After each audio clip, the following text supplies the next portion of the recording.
বিসমিল্লাহির রহমানির রহিম। রব বলেন, বান্দা যখন আমার দিকে এক হাত অগ্রসর হন, আমি তার দিকে দুহাত এগিয়ে যাই, সুবহানাল্লাহ। আর সে যদি আমার দিকে হেঁটে আসে, আমি তার দিকে দৌড়ে যাই, সুবহানাল্লাহ। সহিহ বুখারী হাদিস নম্বর ৭৪০৫।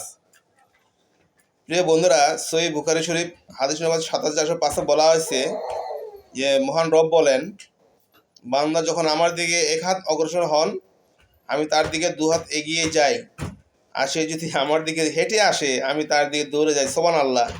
বন্ধুগণ, সহিহ বুখারী শরীফ হাদিস নম্বর ৭৪০৫-এ নবী সাল্লাল্লাহু বলেছেন যে আল্লাহ বলেন যে বান্দা যখন আমার দিকে এক হাত অগ্রসর হন, আমি তার দিকে হাত এগিয়ে যাই।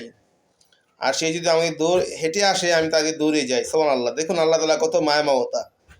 সৃষ্টির প্রতিটা জীবের প্রতি আল্লাহ তাআলার রহমত আছে। বন্ধুগণ, একটু লক্ষ্য করুন যে আমাদের এই দেশে, এই পৃথিবীতে কত হানাহানি, মারামারি, কত চোর ডাকাত, কত খারাপ লোকের ভরপুর। তারপর কেন আল্লাহ তাআলা আমাদের বেঁচে রাখছেন?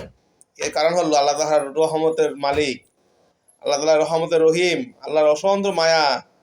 আল্লাহর মায়ের জন্য আমরা বেঁচে আছি। এই জন্যই হাদিস শরীফে আসছে যে আল্লাহ তাআলা বলেন যে বান্দা যখন আমার দিকে এক হাত অগ্রসর হন, আমি তার দিকে দুহাত এগিয়ে যাই, সুবহানাল্লাহ। আবার বলছে বান্দা যখন আর সে যদি আমার দিকে হেঁটে আসে, আমি তার দিকে দৌড়ে যাই, সুবহানাল্লাহ। দেখুন আল্লাহ তাআলা কি বলছে। চলুন না আমরা সেই মহান রবের প্রতি শুকরিয়া আদায় করি। আর বন্ধুরা, আর কিছু কথা, সেটা হলো যে সম্প্রতি আমি কিছু ভিডিও পোস্ট করতেছি যেগুলোতে আমি কোনো সাউন্ড বা শব্দ, মিউজিক কিছু দেই না, কারণ হাদিস কোরআনে এগুলো শব্দ, মিউজিক জিনিস না।